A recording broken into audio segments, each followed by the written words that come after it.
And we start with the nightcap in Phoenix tomorrow night. On a Saturday out in the desert, Connecticut continues its chase for a second consecutive national championship.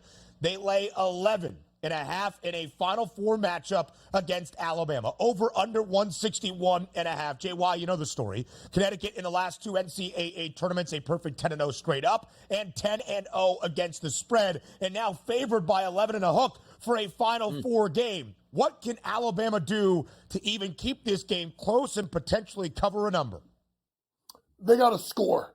They got to score, because you look at the fact, Ben, that their defense is 269th in the country in points per possession defense, right? So they're not, and they're obviously the possession, it's going to be up and down, right? Effective field goal percentage, every advantage you have metrically sides with Connecticut with the ball. So what does Alabama do? Nate Oates' team do what they do, which is they bomb away from three. You've talked about it. They shoot about half of their shots from the three-point line. They got to bomb away, and they need Baby Brunson, a.k.a. Sears, to go off. They need big guard play. And then the last thing is this. Grant Nelson cannot get into foul trouble. If he gets into foul trouble against Donovan Clingan, it's game over. He's got to have a great game. Sears has to go off, and then they have to literally outscore Connecticut. That's why I think more than anything, Connecticut's team total, that's what I'm looking at right now, because they're going to be able to score and score all night versus Alabama. Can Alabama keep pace?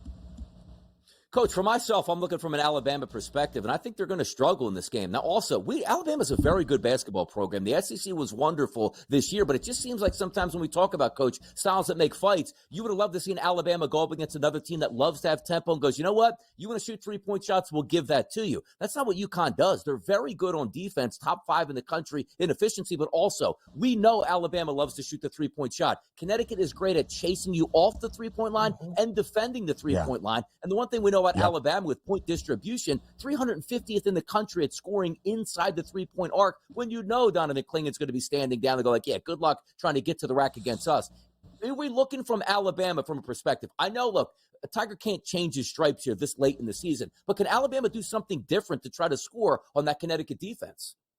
I don't think so. I mean, I think what you have to look at is can they find a way to get Newton in foul trouble? Can he find a way to get Castle in foul trouble? And then obviously Diarra, because they got to find it, because you think about it, Donnie, they have 3 elite defensive guards.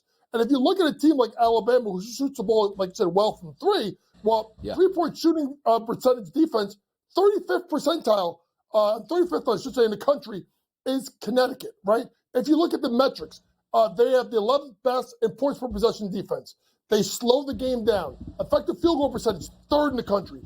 So to me, and the one thing that's concerning is sometimes when you play too fast, you may turn the ball over. And UConn is an opportunistic transition team, meaning they're just not going to fly the ball up the court. But if you throw the ball around the gym, they can run you out of the gym too.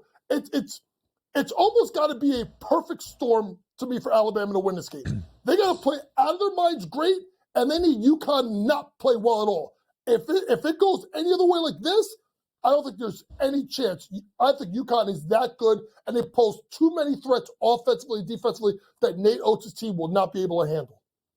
In Connecticut's last 10 games in the Big Dance, we have never seen them play not good or even less than great. A perfect 10-0 against the number, and you can see here, 17 points. That has been the victory margin for UConn in all 4 victories here in the NCAA tournament this year. Average margin of victory over their last 10, 23 points per game. And again, a perfect 10-0 against the spread. Alabama as an underdog this season. 3-6 ATS, 2 outright victories, including the upset in the Sweet 16 over North Carolina. Now we move from UNC to NC State in the first game in Phoenix on a Saturday. It's NC State, the double-digit seed, the number 11 seed from the South region, against Purdue. The redemption tour continues for the Boilermakers. 9.5-point number in favor of the Boilers, over under 146.5. JY, as you break down this basketball game,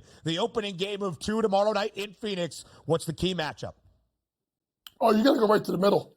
You got to go right to the middle, and you got to go, right at Zach Edey and obviously DJ Burns. This is like a heavyweight fight in more ways than one with these two monsters. And to me, Zach Edey does as good of a job, Ben, as I've seen probably in my lifetime of establishing low post position in an area where you can't double him.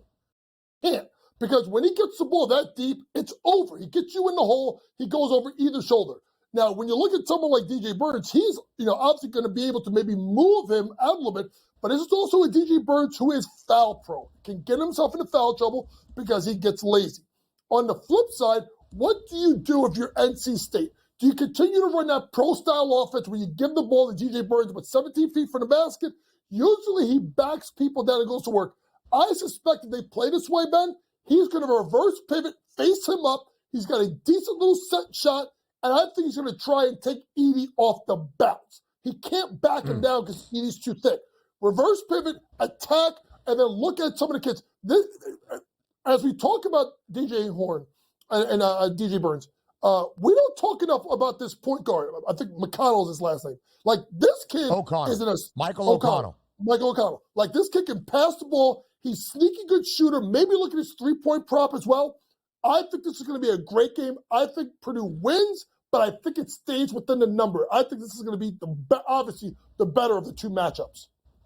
I agree with that, Coach, and I do think there's a chance that this game stays in the number better than that Alabama-UConn game. But if we talk about those styles that make fights here, let's remove ourselves from that equation. Just say, forget about the handicapping aspects of it. You take a look at an NC State team that was dead to rights at the end of the ACC regular season, rips off 5 games in 5 nights, which includes beating Duke and also North Carolina on that run, then gets into the tournament, knocks off Texas Tech, a team out of the Big 12, and then handles Marquette and Duke again here. So from a handicapping perspective, you look at the numbers and you say to yourself, well, NC State looks like they're middle of the road. But, Coach, 9 straight wins here. Do you sort of throw some of the numbers out and just say, give me the hot team here? They got a lot of confidence?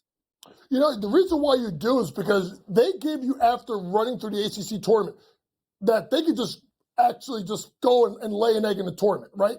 And they haven't. Yeah. They continue to play well. I think the key matchup also we have to talk about is the three-point shooting.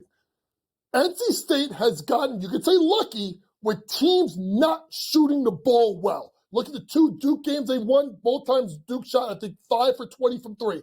They're going against one of the best three-point shooting teams in the country with 4 guys that can shoot at a 40% clip. If those 4 guys knock down those threes, there's no way NC State can compete because it's the big man inside and the shooters outside. They got to hope that those 4 guards, I'd say 3 guards and Gillis, but, he's a stretch 4. Those 4 don't knock down shots. If they knock down shots, they got no chance. And you just wonder, it's kind of like Clemson. Clemson was doing the same thing, and then it finally broke against Alabama where they started giving up 3-point shots and shots from me. That is going to be a key thing you have to watch, the shooting of Purdue. Defensively for NC State in this NCAA tournament, as we try to narrow the sample size for this version of the pack versus what we saw in the entirety of the regular season, 47% of the shots the opposition takes against NC State from 3. And if Purdue regresses back in a positive manner after a 3 for 15 performance against the Vols in the Elite 8, that's my key here for the Final Four.